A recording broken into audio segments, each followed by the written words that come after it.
Right, welcome back to Just Another Football Podcast. Because we record on Mondays and the episodes go out usually on Tuesdays, we never get to react to the European action.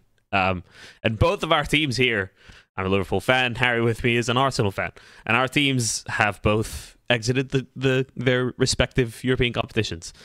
And we want to talk about it because they're two different types of defeats, I suppose, that also have ripple effects on the title race, in my opinion anyway. And yeah, just a bit of a therapy session really, Harry. Another one. I think your loss to Bayern just reflects on something you've been saying time and time again, which is rotation, or the complete lack thereof. And the comical thing is that the FA Cup thing happened, no replays. And, part of it is this fictional issue of player welfare being affected by replays, which, what's the possibility of a replay anyway? But why doesn't he rotate? Like, why do you think this is a problem for him to realize that he has to use different players? And he has a lot of class players on the bench. The biggest thing for me is we have a very specific way we want to play football matches. He has a very specific demands of each player in each position. And I think there is a reluctance, a reticence to deviate from that. So what ends up happening is the same players play the bulk of the minutes in very, very similar positions. I think we're quite an easy team to scout. I think you now, that doesn't mean it's easy to stop, but by and large, you kind of know how we're going to set up, how we're going to approach games, how we'll build, how we'll attack, how we'll defend, which has a lot of benefits in terms of sort of, players have very, very clear roles when they step out onto the pitch, right? But I think where it proves difficult is, and I don't think it's any coincidence, actually, that this is potentially the third season in a row where we've got to the business end and there's this sort of like mental and physical fatigue. And I really dislike the word fatigue because I'm looking at it at the minute and, there's a full squad available to him. So I don't think there's actually much excuse for it. It's but fatigue, if you want to call it fatigue, because it's the same 11, 12, 13 players play every single week, twice a week. For I think months. You could, if you were being generous, you could throw a blanket over maybe like 14 players and he'll chop and change. He changes maybe the left back. He rotates a little bit with sort of like Martinelli, Trossard, and maybe Jesus kind of, competing for minutes, and a bit with Jorginho. Jorginho's getting on a bit, but he'll play some and not play. But really, you are talking about a core group that play the majority of the minutes. And outside of that, there's very little trust in the rest of the squad options. And I think on the one hand, I sort of look at it and go, well, I don't trust many of these players either. So like, I can't be that critical that, am I looking at it and tearing my hair out that, Eddie Nketiah and Emile Smith-Rowe and Reece Nelson and Fabio Vieira and like whoever aren't getting minutes? Like, no, because they've not shown anything to actually kind of warrant that playing time when they have played. But then kind of equally, he's been here long enough now. All of those players have been under his tenure. And there's been decisions whether to sort of keep or extend their stays at the club. And we've ultimately reached a point where they decided to keep them. They decided to extend their contracts. Or in the case of some of them, they decided to sign them. And they aren't up to the level required to sort of be competing for the biggest trophy. So I think what it boils down to for me, if we're in the same situation next season, I think there's something that's gone seriously wrong. Because now I think, given we've had 2 seasons of competing and being in title races, we've had a year under our belt in the Champions League now, like it can't come as a surprise, the sort of level at which we find ourselves. I think last season it was kind of excusable in that we were suddenly a very good team. So what ends up happening is you probably have players that aren't at that level because you've reached that level quicker than you expected to. Yeah, I think this season's been a kind of and this season's been a kind of consolidation of that. With the added complication of Champions League football, which by and large we've managed pretty well to kind of have both competitions going into the kind of business end of the season. But it's going to be the same again next year. We're going to be in the Champions League. We're going to be looking to win that. We're going to be looking to try and win the Premier League. And I think basically there's no excuse for arriving at the same situation next season where you have the same core group of players that play the bulk of the minutes. And outside of that, there's very, very little. There's a huge reluctance and very little trust in those players to use them unless absolutely necessary. That can't happen again because we're reaching the same point each season where it's the same players playing all the important minutes, and we're getting to April and their legs are falling off.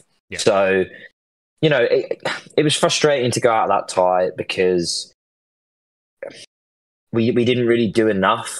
It certainly, I think you could argue we lost it in the first leg because we should have been taking a lead into the second leg.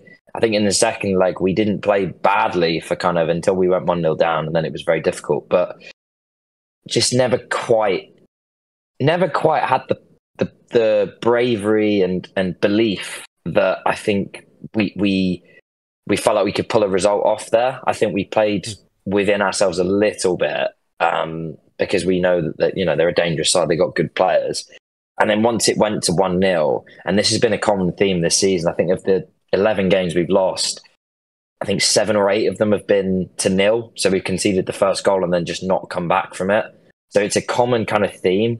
We don't go behind very often, but when we do go behind, we do struggle to come back from it because we're just not set up to chase games. So look, ultimately, I'm not complaining that we don't go behind very often, but it's frustrating that the template to beat us feels like quite a.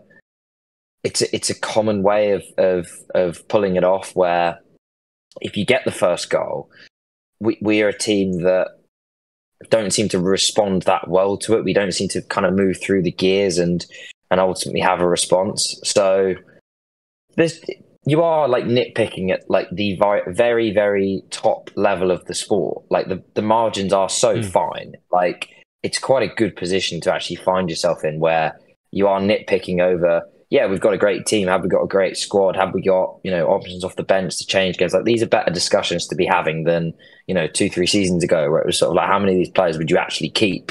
And you'd be naming it kind of on one hand and looking through and going, do you know what? We need to rip it up and start again.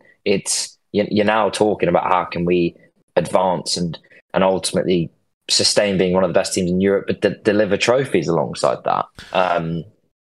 So I think it's been a damaging week, certainly. I mean, it's one bad league result and basically one bad Champions League result.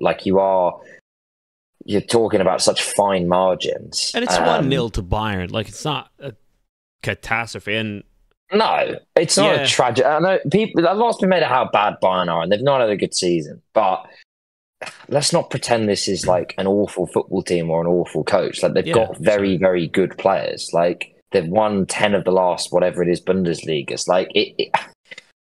They are a team that we've not been to a Champions League quarterfinal for 15 years. How many have they played in that time? Probably 12 or 13. Yeah. So it was never going to be easy. I think where we lost the tie was being on top in the first leg, being 1-0 up, and then having a bad 15 minutes and suddenly being 2-1 down. I think that is I think when the coaching staff kind of look back and reflect on it, that's the period you'll look at it and go, we should have been winning that game. And we didn't. We shot ourselves in the foot and got punished for it, and that is what can happen.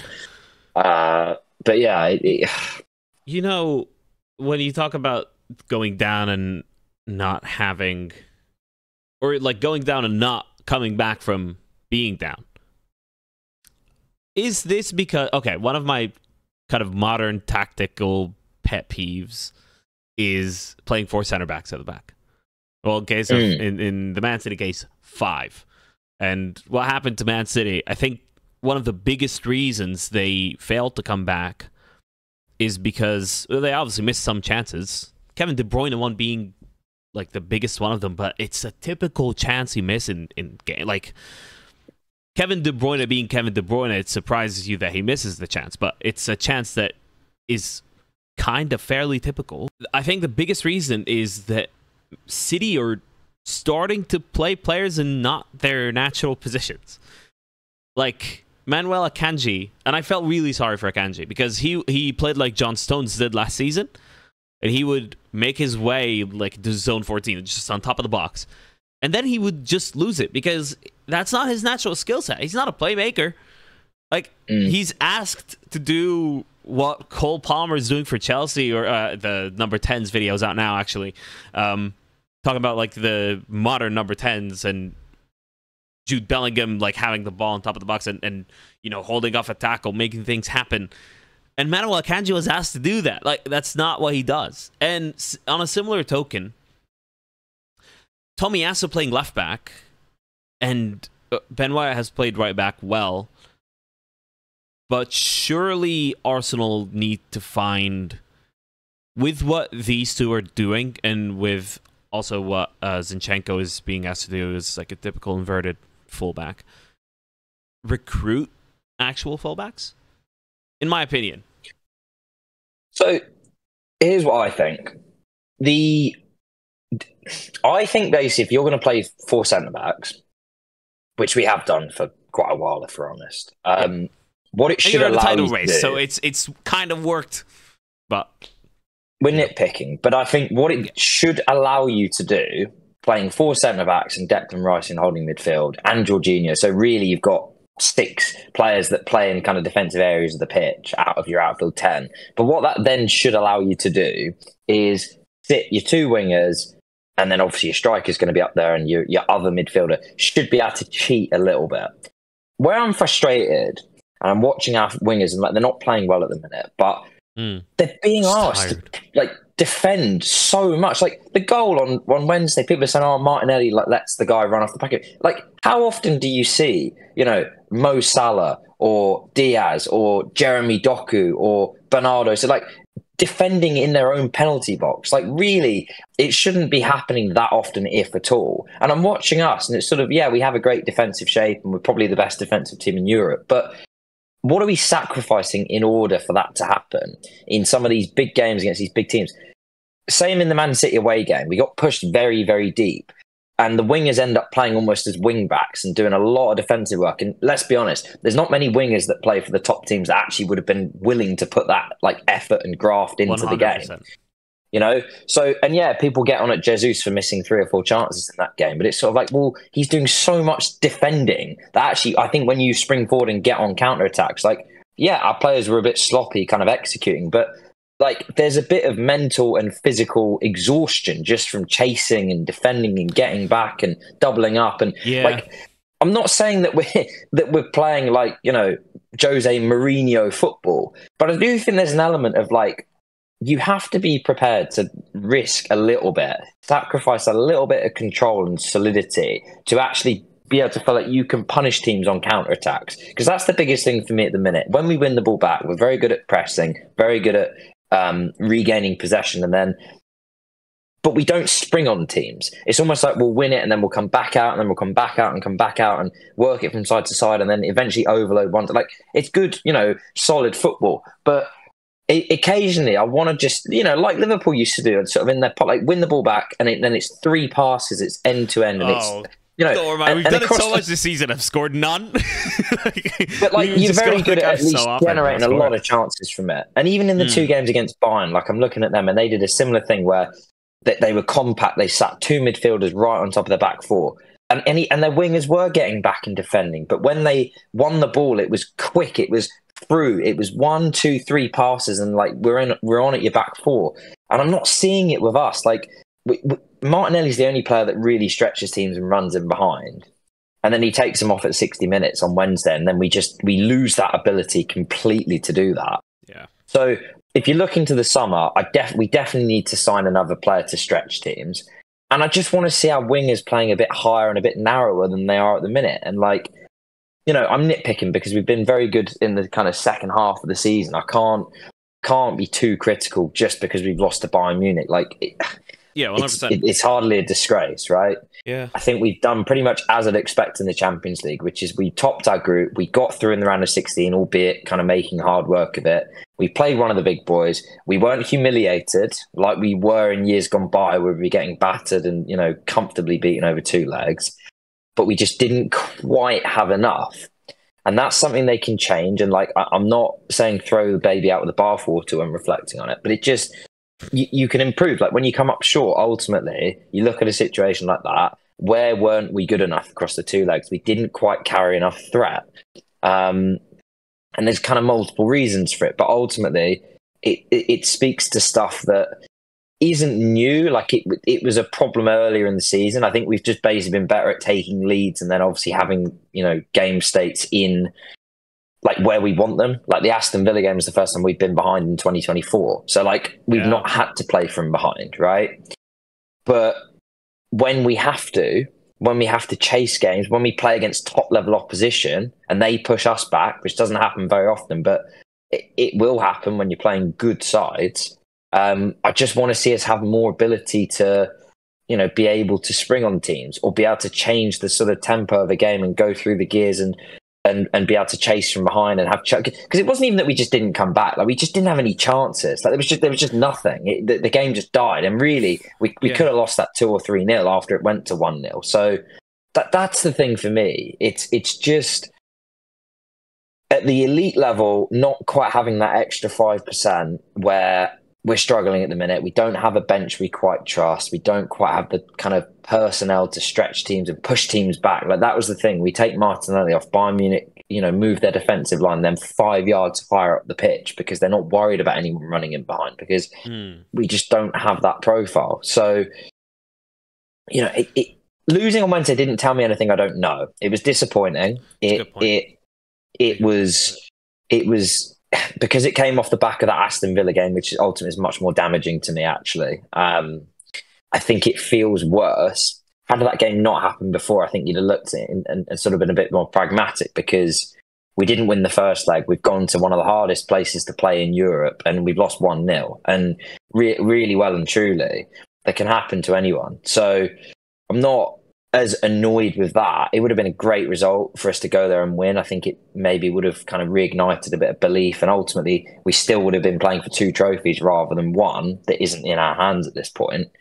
But look, the Champions League's a hard competition to win. We haven't won it in our history. So when you play these big clubs on big European nights, like it is hard to come out on the right side of it. I mean, look at Man City. Look at what happened to them. Like, yeah, they play that game 10 times, they probably win it 8, but they didn't win the other night and they're out of the competition. Like that's how brutal it can be.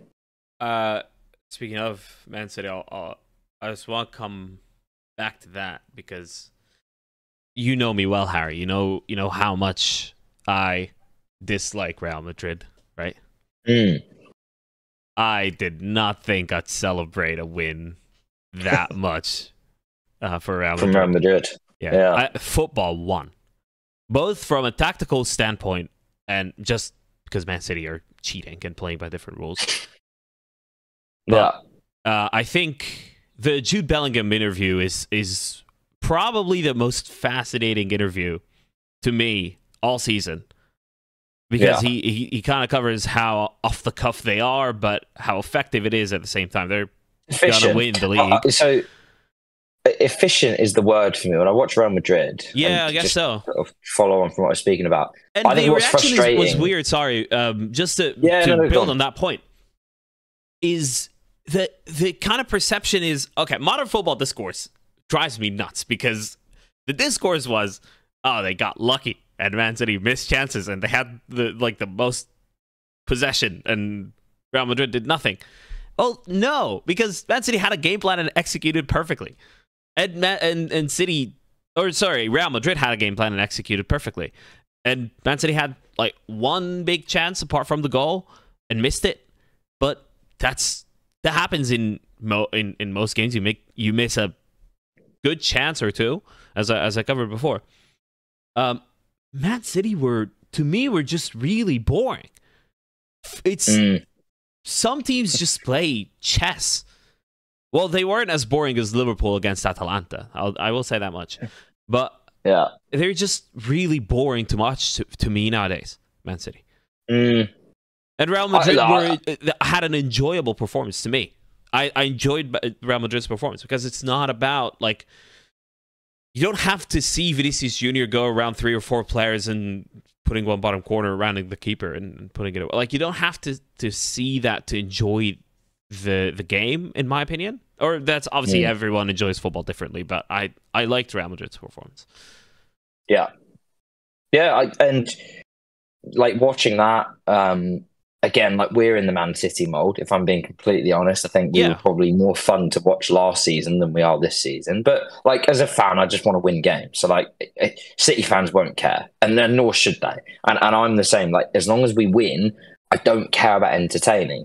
But watching Madrid, it's such a stark contrast to what I watch from us, where we're really good between the boxes and controlling games and playing it in the manner we want and limiting the opposition, all these things. Mm-hmm. But it's limiting sort of jeopardy and having control that are the focus. Whereas I think Real Madrid, like, they do accept the fact that they're going to give chances up, but when they get the ball into areas they want to play the match, they're going to generate threat. And that is the thing for me. I'm watching us. It's like there's so much good approach play. And then how often we don't even just get a shot off. Like there's just nothing registered as a result of it. It's like every little thing has to be perfect. And then I'm watching them, and it's sort of the off the cuffness to it is something I can really appreciate, where they just get the ball to good players in the final third and they just let them do their thing. Yeah, like you can't coach some of the stuff their players come up with. And like part of that obviously is just having really good individual talent. But like equally, whatever you think of Ancelotti, like I think he basically accepts the fact that when these players get into those areas, like you don't need to coach them. Like they're good enough to kind of produce stuff out of nowhere and obviously come up with their own patterns and get shots off and create stuff for one another. And it's something you can appreciate when you watch these great teams, that not everything has to be this sort of perfectly choreographed and scripted move from back to front where you play it to him and he makes the overlap and he plays it into, like, just let good players do good things, you know? And there's an element of that. And I look at us sometimes, it's sort of like, maybe the individual talent, I mean, the individual talent isn't on their level, obviously,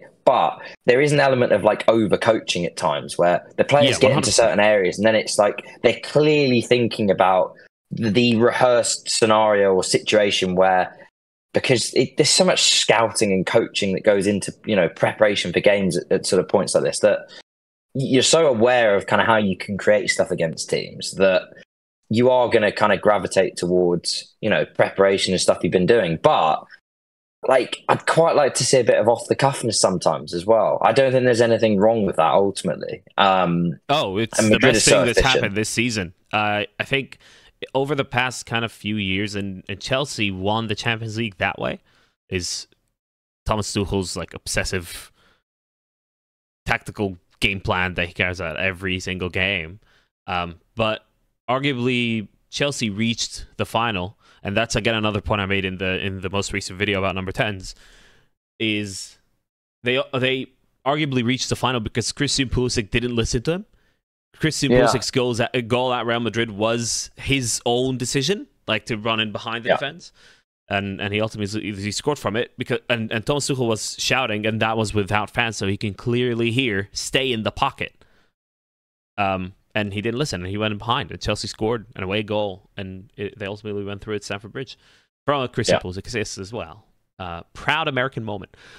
And I think this season, like Xabi Alonso and Carlo Ancelotti are two managers that really emphasize that little bit of off the cuffness and you know, playing to the players' strengths. And one is 44 games unbeaten. West Ham game being a little bit it's close. Very controversial. Extremely. That referee is suspect. But you know, 44 games unbeaten. And Real Madrid are arguably gonna win the Champions League. So I think it's a lesson to football. It's a thought for other managers to kind of, you know, ponder, I guess. I think having good players does help. Like you can't say to every team, if they haven't got good players, like, just go out there and like pull rabbits out of hats. Like, but at the elite level, it is a lesson that actually you can lean on talent. If you've got good attacking players, not everything has to be, you know, to the finest detail rehearsed and and sort of scripted in the way you expect to score goals and ultimately win matches. Like, obviously, it's great when you prepare a game plan and it works to a T. But I think sometimes, and we're a really good example of this, like the second it goes off course, that's where we're struggling at the minute. And it's going to happen, right? Like you can prepare a brilliant game plan every single week, but there are variables you just cannot control in football. And some managers and some players absolutely lean on and thrive off that. They accept it and they're able to ultimately respond and find solutions. And I think when I look at City, that's why maybe it took them as long to crack the Champions League as possible, because Guardiola's in that mould. I think Arteta's in that mould. And Real Madrid couldn't be, the more opposite of that. And they've been the most successful team in Europe over a very long period. So yeah, you can't really argue with it. Yeah, it's a really good point. And Guardiola went from like 2011 to 2020. When did they win? Last year. That was his first Champions League since 2011, which is very revealing, I suppose, with the context of what's been happening this season and the kind of that theme unfolding of bit more off the cuff football ultimately wins. If you fail in the most beautiful way. Not with 4 center backs. Please play fullbacks. No. Just stop being robotic. All right. Bye, everyone. We'll see you on the pod next week. Maybe. We'll see. Yeah. All right. Cheers.